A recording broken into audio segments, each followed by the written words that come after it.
Hello, welcome to this exploration of accompaniment and listening, especially in the light of Salesian spirituality, the Strenna, and also the Synod for 2018.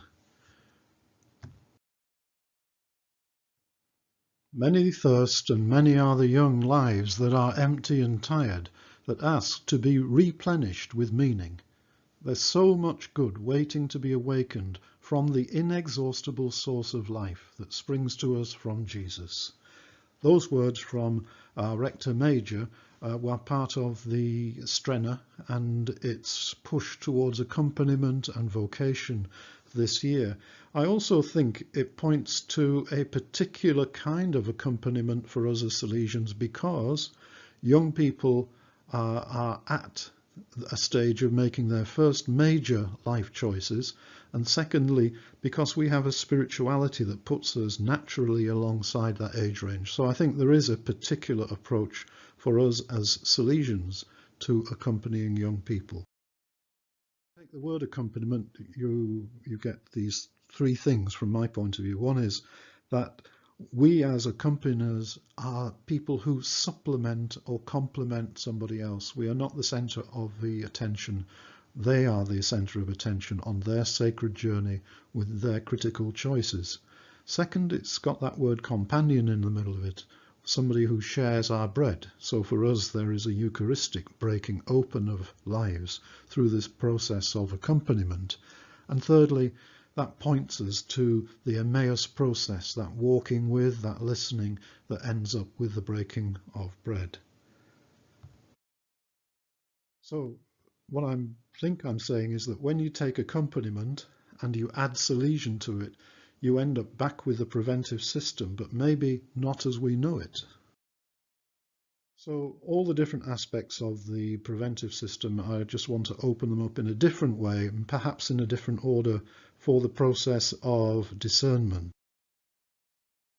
We're familiar with this, we live it day by day as part of our spirituality, but perhaps we need to think about it again in terms of the process of listening and accompaniment. So one of the things we say is it starts from life and leads back to life. We're speaking about our own spirituality, but we're also, I think, speaking really deeply about the process of discernment that starts from life experience and leads back into life, but filled with more energy, more focus, more values, and more conviction. So those are the familiar words: home, playground, school, church, and the decision-making section or zone at the end.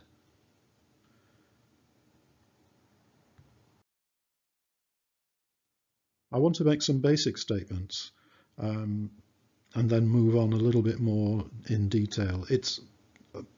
The accompaniment process starts where a young adult finds him or herself and tries to empower them to make better decisions. It's offered to all young people, whatever their faith background, and as is the Youth Synod, addressed to all young people across the world. This is not spiritual direction, it's not counselling, it's not even mentoring in some ways, but it's a specific form of accompaniment aimed at guidance for choice, and especially at times of transition. Chris Jameson uses a health work comparison, saying that accompaniment is more first aid than hospital treatment. It's practical, it's down to earth, it's on the spot, it's in the present moment. And I think for us as Salesians, that is an appealing part of our mission, to be alongside in a practical way young people. Accompaniment has a clear start and finish point. The formal accompaniment ends when a major decision is made. That's it. You have achieved the purpose, so it doesn't go on forever. The informal process, however, the conversations that we have with young people, they never end, because the process of discernment within a conversation carries on as part of our normal youth work, our normal engagement with young people. It's part of every conversation we have with young people and with ourselves in community. So the main skills needed for an accompanier are there. They're many: stillness, listening, open-ended questioning, faith in people, reflection, courage, optimism. If you do all of those, you would become a saint.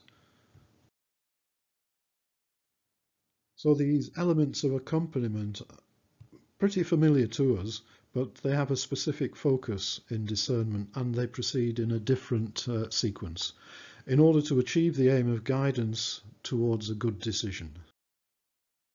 So the journey begins incarnationally, as we've said, starting from the home zone, where a person is with all their history, the gifts they bring, the deficits they have in their story, the burdens that they carry with them.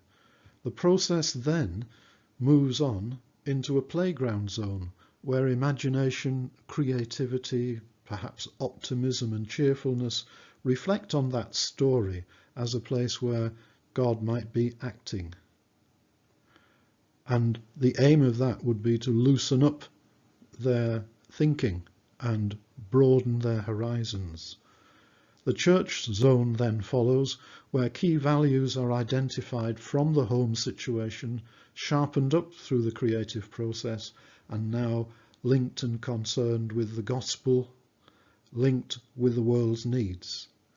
And then the process goes on to school, where analysis and synthesis closes in on a decision.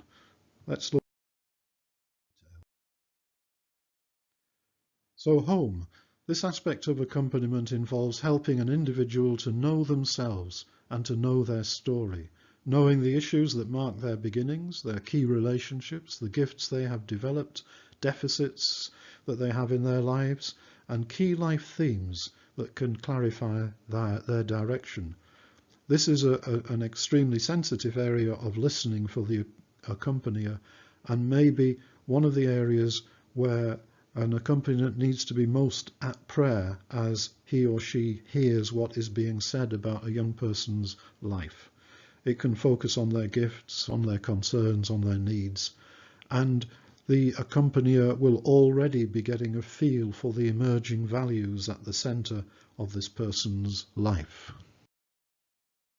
Then moving from that into the play zone opens up the present moment and moves from memory into dreams and perhaps the future. So it means that you've got to suspend judgment. It's a different kind of thinking. It uses imagination and creativity. It encourages playing with new possibilities, surmising what might happen, exploring dreams, and particularly noticing where energy changes, where energy grows or shrinks, and breaking all those patterns of prior thinking and testing them through fun and a relaxed playfulness. And then the church zone that follows identifies deeper values that underlie a person's life. Help from the accompanier to actually remind people of their life story a little bit, some of the things that they did, some of the self-sacrifice that's already there, some of the suffering that might be there, some of the joys and sorrows. And it identifies too the needs of the world around them. And some of those needs in the world around them might actually reflect something of their history of the good and the bad of life. And it locates those values then within the context of the gospel and gives them meaning. Where appropriate, it invites people to pray and to reflect in the presence of Jesus. Remember, this is an offer to all young people and not just to Christians or Catholics. And then the school zone involves reason and logic, practical planning, reality, what is possible within the time, what is the next best step, so that you actually are getting down to more concrete choices for the young adults. And you're looking for practicality, yes, but you're also looking for coherence. Do these choices actually resonate with their lives? Do they actually resonate with those deeper spiritual values that they are trying to identify? So it involves research, it's seeking advice, checking facts, and using reason. And when options are not forthcoming in this area, sometimes it may be better to revisit the playground, to go back and maybe shake up your thinking in a different way, recognize connections, recognize themes that maybe have been missed. And then in the decision zone, a timed action plan, something very practical, so that you can actually check out what am I going to do, when am I going to do it, and who's going to help me. And with that in mind, a critical friend needs to be drawn in here so that they are not facing these choices on their own. They've identified who their strength people are who can support them, and to identify at least one critical friend who will come in maybe for a final session and talk through what they need to do and promises to help them to do that. It's a positive ending, it's a celebrated ending, but it's a clear ending as well, so that the process of discernment ends with that decision. There's no point in going further until the decisions that they have been making or are actually implemented and learned from. Otherwise, there's no way forward. Implementing this kind of approach in the province, I think this kind of approach can give us a familiar kind of approach to accompaniment for all the province and for all of the projects that are in the pipeline around accompaniment. They allow us to focus on life practically, engage with the Spirit, visit the Gospel, engage with Jesus, and with the common sense aspects of secular guidance. At the same time, they avoid the more individualized approaches of some other spiritualities that may require high levels of skill in reflection and prayer, which are not really going to be present in young people in the same way. And I think these zones also provide a practical and relational way to accompany within the normal patterns of conversation when specific decisions have to be made, when a crisis occurs in a person's life, and perhaps when longer-term accompaniment is needed. This pattern can still actually fit. And I think they offer a common language for accompaniment in the province. They keep our accompaniment work embedded in the Salesian tradition, and they help to avoid the intensity of some of those therapeutic models of accompaniment which are not appropriate for young adults.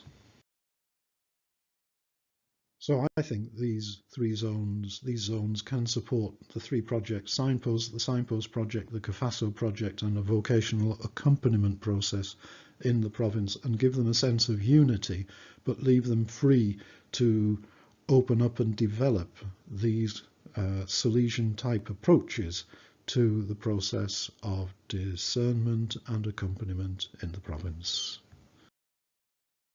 So, familiar words, familiar phrases, but not necessarily in the same order. And that's it. Thank you.